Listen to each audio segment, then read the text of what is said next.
In urology and in the society, there's so much of myths surrounding the prostate. Maybe we may not be able to bust all the myths, but at least the basic knowledge is so important. I get to see as a urologist at the Cook Hospital patients, individuals, elderly people who actually are on medications, not knowing that they're being treated for prostate-related issues. So when you are in your 50s, 60s, 70s, and 80s, and you got urinary issue, your doctor, who could be your family physician, your urologist, your cardiologist, your geriatrician, having asked you questions on urinary issues and having looked at your ultrasound report, may treat you for issues related to the prostate. The common drugs that you eat are Urimax and Silodosin, medicines like Alfuzosin. These medicines bring about an effect in the urinary system, is what you need to be aware. People continue to be taking medicines and continue to live with poor flow, almost tied to the medicine that one capsule miss around and your flow goes down. That means you are not improving on the medication.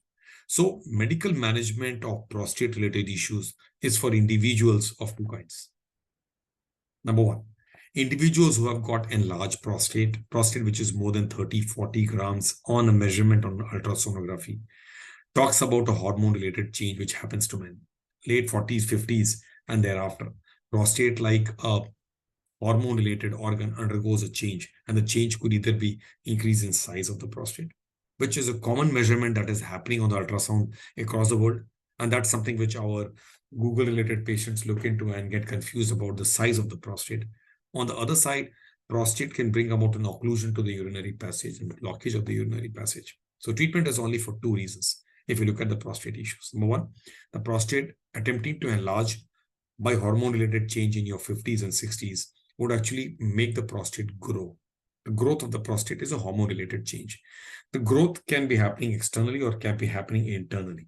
The external growth is visible to you as a measurement, which you look at size, and the growth also comes with increase in the blood supply to the gland. So many of these prostates are really bloody. They've got a great blood supply. In India today, late 50s, 60s, and 70s, with cardiac and with neurological changes, and with various surgeries happening in cardiac and neurological issues, and patients having taken antiplatelets and ecosprints and clopidogrels, people can sometimes bleed spontaneously from this organ, which has got a great blood supply, called the prostate, and therefore a very bloody organ, which has got a wonderful blood supply, and therefore the growth actually increases. It's a fibromuscular gland which undergoes that kind of an adenomatous change, where the enlargement can bring about an internal occlusion to the urinary passage. And therefore, on one side, just enlargement of the prostate may be a surprise news to you on a health checkup or an ultrasound. On the other side, the enlargement of the prostate is accompanied by symptoms, which is more common phenomenon that you see a urologist in the country, where my colleagues and me as a urologist at the Cook Hospital would look at your symptoms and your complaints. And your complaints could be obstruction to the flow of urine, not passing urine with a good speed, not able to pass and paint on the wall as you used to do in childhood, passing urine with a very thin stream, not able to empty completely, and probably passing with a little bit of dribble, and sometimes not able to pass at all, which means in near retention. If that is a kind of obstruction to the flow of urine, it didn't happen in a day, week, or a month. These are progressive changes which are happening gradually, and they're progressing to point in time. So as men in 50s, 60s, 70s, and 80s, don't forget that there's a change which is going to happen to everybody. Almost nobody may escape it.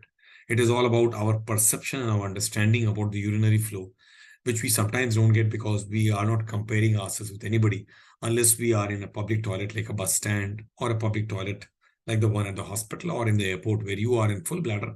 You go to the washroom and empty while other people are emptying too, and you see that you're taking a long time. You sometimes are straining while other people walked out. And therefore you compare with them. You look at it, but you say, I'm an individual and I'm okay with it. I don't mind. But remember, it is gradually dipping for everybody in terms of flow and speed. So if you have a poor flow, if you are not able to empty your urine completely, it will take a long time to empty urine, especially at night when the bladder is too full and you're woken up out of your slumber and therefore can't pass urine out. If you are an individual who doesn't empty your bladder, if your ultrasound shows that your prostate is enlarged, your bladder is not emptying, the residual volumes are very high. There are changes happening in the bladder where the bladder is getting thickened as a result of contracting and emptying urine. So there are issues happening in the urinary system, of which prostate may be the one who would take the blame. That means its enlargement, its occlusion to the urinary passage makes you overwork, not you, but your urinary bladder, which was emptying very smoothly in the past. In the past decades, for the first 4 and 5 decades, the bladder contracts very well because it has a mind of its own. It senses. You go to the washroom where the bladder contracts, the passage opens, the urine comes out. The passage is a pliable passage because the prostate is not yet occlusive. The occlusion to the growth of the prostate, which has happened as a result of hormone change, is something which makes you troubled around. So while that is happening and individuals are not able to pass urine well, the bladder then learns the behavior of contracting again and again and again and attempting to pass urine. And that attempt to pass urine does not happen so well because there's already an obstruction to the door. If the door is obstructed, you got to knock, knock, knock. And that is what the bladder does.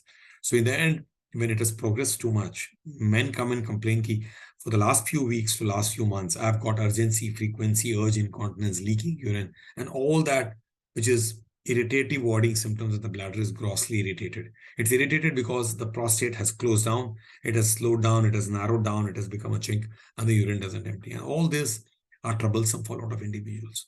Therefore, in very positive frame of mind, in your 50s to your 80s, if you look at yourself, and look at that, you're taking medicines and you're not improving out of the medicines being given to you, be it any name, then we need to revisit the whole story and assess you. And that's where the Coquelin Hospital, I assess individuals by asking them to do a test called uroflowmetry, passing urine in a computerized toilet.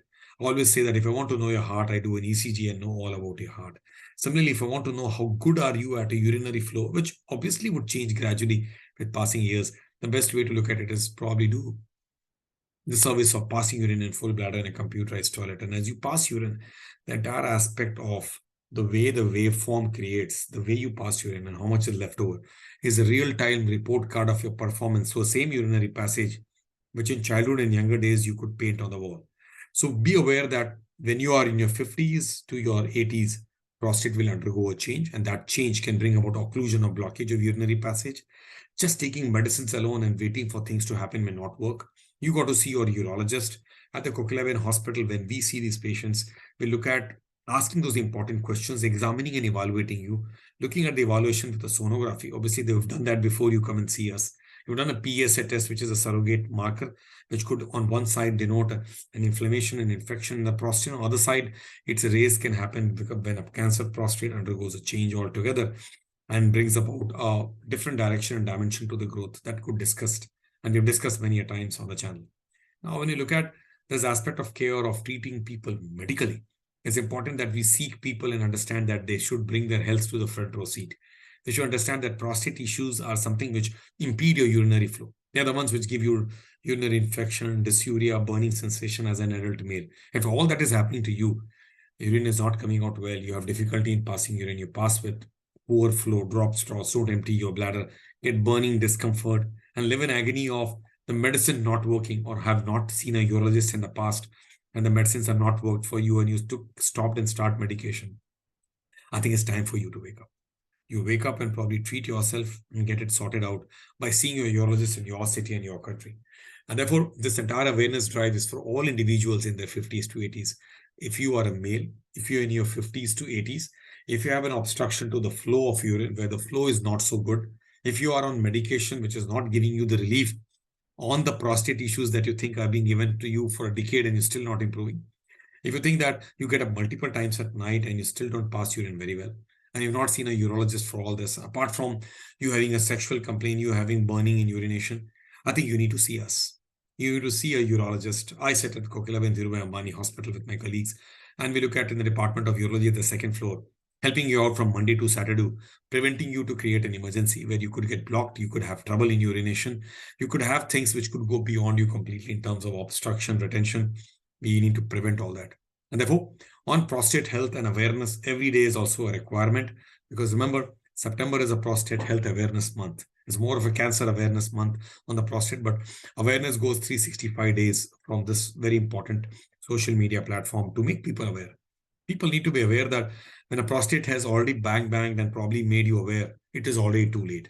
And therefore, don't keep sitting on medications and the medications don't work. We need to revisit with a uroflowmetry and a urodynamics to reassess and change your medications. We need to understand that what is the bladder going through. The bladder goes through the trauma of not being able to empty well. If it's not emptying well, obviously it is going to get overworked. It's going to get thickened. You can only see a tip of the iceberg of thickened bladder wall on the ultrasonography or a residual volume. but the functionality can be best assessed by a urodynamic study. Things of that kind are taken care of by your urologist, who goes deep into an assessment and finally helps you. On one side, prostate therapy is done by medication for people who come earlier, who are picked up early on the evaluation phase, and whose processes can be reversed on the attempts to shrink the gland or to improve the flow. Other side, refractory lower urinary tract symptoms of obstruction, not able to empty, failing medical care and letting into renal failure and retention of urine, and refractory bleeding or getting into creation of bladder stones deserve a therapy by a prostate surgery. And we do that by a TURP, a gold standard of therapy. Though there's a laser, though there are many more treatments available in the modern world, TURP has stood test of time. Electrical current which goes in and scoops the prostate completely, clears you. It depends on the urethra, the size of the urethra, which allows the kind of instrumentations we use. That we use either a holmium laser enucleation, or we use a prostate surgery where we go in and do a TURP. At the end of it, a bladder neck incision or a TURP or a HOLEP, we are attempting to scoop the prostate internally and leave the external shell. The shell, which happens to be the perimeter or the external capsule, which holds the prostatic capsule and allows the urine to flow through it. Remember, when you undergone a prostate surgery in your past, don't sleep home. You got to see a urologist once a year for two changes which could happen. The prostatic capsule can still go and form newer prostate, which could enlarge and be more vascular. On the other side, the prostate can still undergo a change, which is called as a cancer prostate, that comes from the periphery or the outer shell that is left over after prostate surgery of the benign kind or the TURP HOLEP kind. For those patients who undergo a prostate undergoing change of the cancer prostate and localize, today we have got therapies where we can localize cancer prostate, can be removed by a minimally invasive technique called the robotic radical prostatectomy. That in our department, having done that for the last 10 years, kept people continent and capable of erection in the bed. Feels good to be able to have ambassadors on the subject who are doing very well in various parts of the country, city, and the world. So friends, the prostate issue is a complex issue. It looks very simple. Let your urologist define for you the benchmark, look at your own parameters, look at your journey. Something like a financial advisor advises you, something like your chartered accountant advises you, a doctor advises you on your health and picks up things earlier than you would pick up. Therefore, your pickup is an important wake-up call. If you pick up obstruction to the flow of urine, an enlarged prostate, changes happening in the urinary flow, and don't sit home. See your urologist in your city and probably help yourself getting treated in time and therefore getting cured.